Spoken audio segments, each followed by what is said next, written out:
하나님의 말씀 보겠습니다.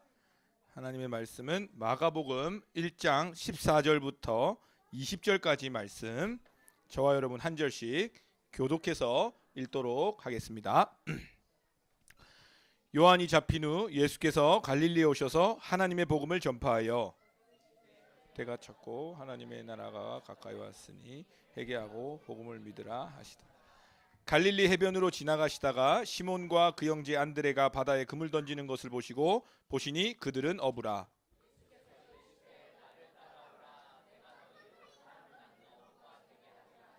곧 그물을 버려두고 따르니라.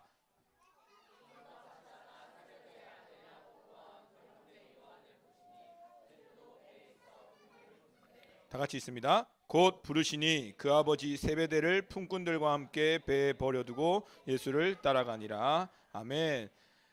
옆에 분들하고 인사합시다. 예수님이 부르셨어요. 아이들 또 그냥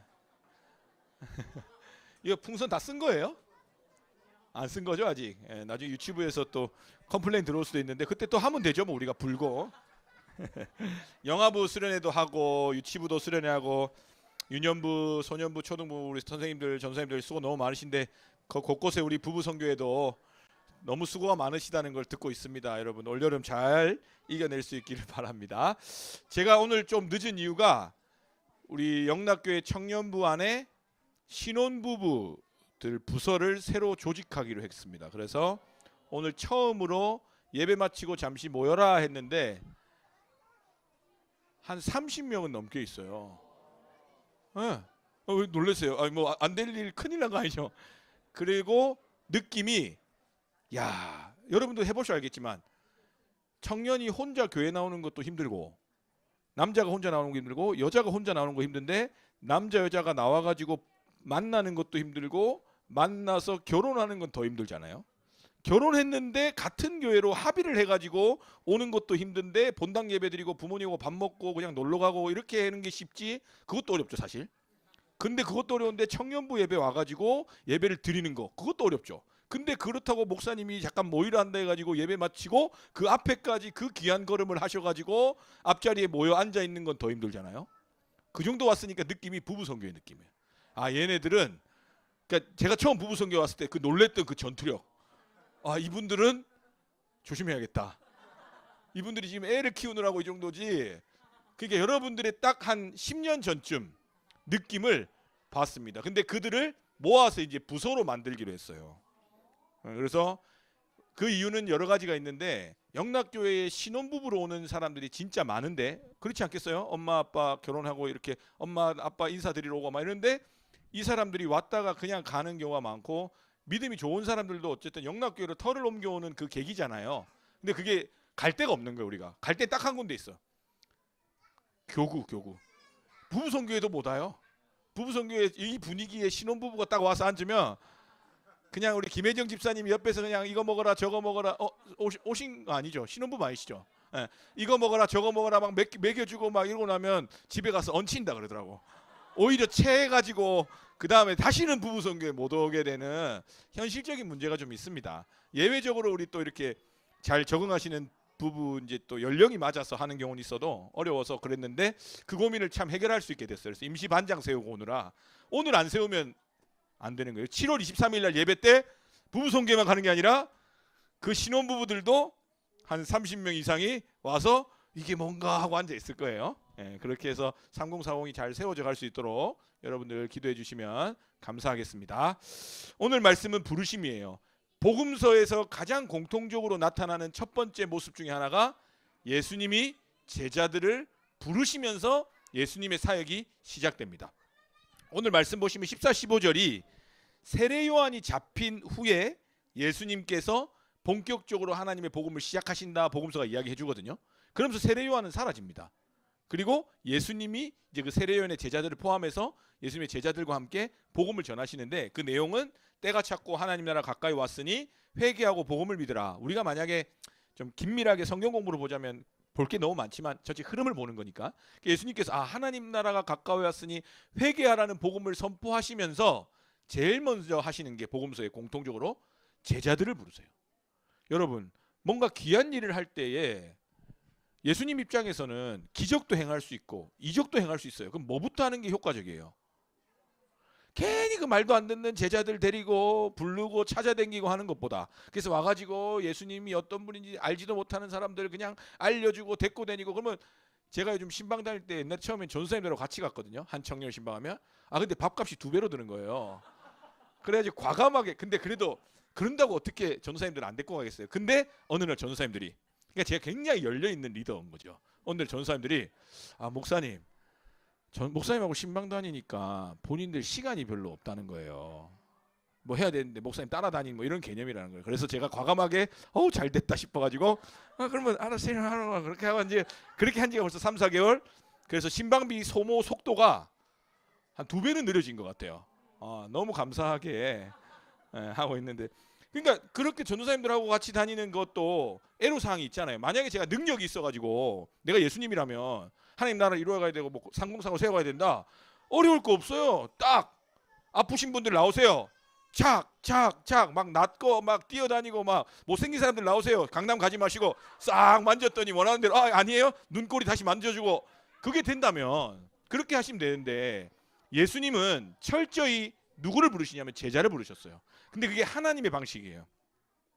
하나님께서는 우리를 진짜 하나님 닮은 형상으로 만들어 주셔서 굉장히 불편하고 어렵지만 동역하시기로 마음먹었고, 굉장히 불편하고 어렵지만 우리를 존중해 주시는 거예요. 그래서 우리가 제 길로 가더라도 기다려 주시고, 사인을 주고 말을 해도 말을 안 듣는다고 바로 치시는 경우도 있지만, 그 모든 과정이 결국은 우리를 하나님께로 돌아오기 위한 하나님의 은혜였고 인도하심이었다는 거예요.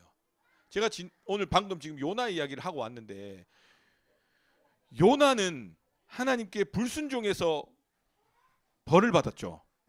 그래가지고 물고기 뱃속에서 근데 하나님이 살려주신 거잖아요. 맞아요? 뭔가 지금 찝찝하지 않으세요? 아니에요. 요나서에서 하나님은 한 번도 요나를 징벌하고 재앙, 벌, 화내셨다는 표현이 안 나와요. 실제로 하나님의 진노는 그렇게 표현되는 경우가 많습니다. 근데 그 재앙, 진노, 벌하심은 누구 입에서 나온 거냐면 요나가 다시스로 가는 배에서, 벌써 이 내용 자체를 모르시는 분들이 벌써 몇 분 계시는 것 같아서 설명을 드리면, 요나는 하나님의 선지자였고 니느웨로 가서 니느웨 백성들의 복음을 전해야 되는데 다시스로 가는 배를 타고 도망갑니다. 그러다가 풍랑을 만나서 사람들이 제비뽑기를 했더니 요나가 나와가지고 요나가 스스로 깨달은 거예요. 나 때문에 일이 벌어졌다. 그래서 나를 바다에 던지라. 바다에 던졌더니 죽지 않고 큰 물고기 뱃속으로 예수님이, 하나님이 살려주시고 기도하고 다시 니느웨로 가는 그런 내용인데, 거기에서 우리는 불순종해서 벌 받았다라고 여겨지기 쉬워요. 근데 그런 표현들을 왜 우리가 속았냐면, 그 있는 사람들 있죠. 배에 탔던 사람들이 요나한테 이야기하는 거예요.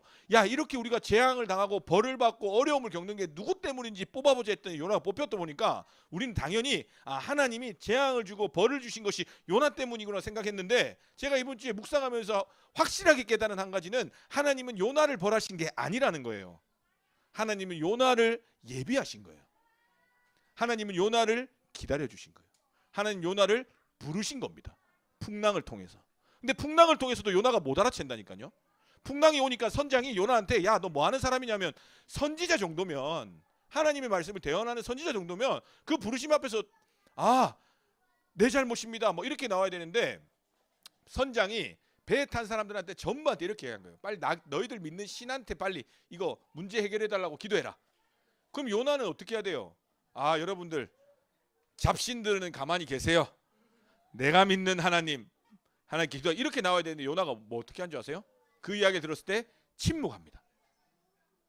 그러니까 요나가 하나님의 뜻을 깨닫지 못하는 거예요. 근데 제비뽑기를 통해서 그때 깨닫는 거예요. 나는 히브리 사람이고 하나님을 경외하는 사람인데 이 일이 나 때문이다. 나를 바다에 던져라.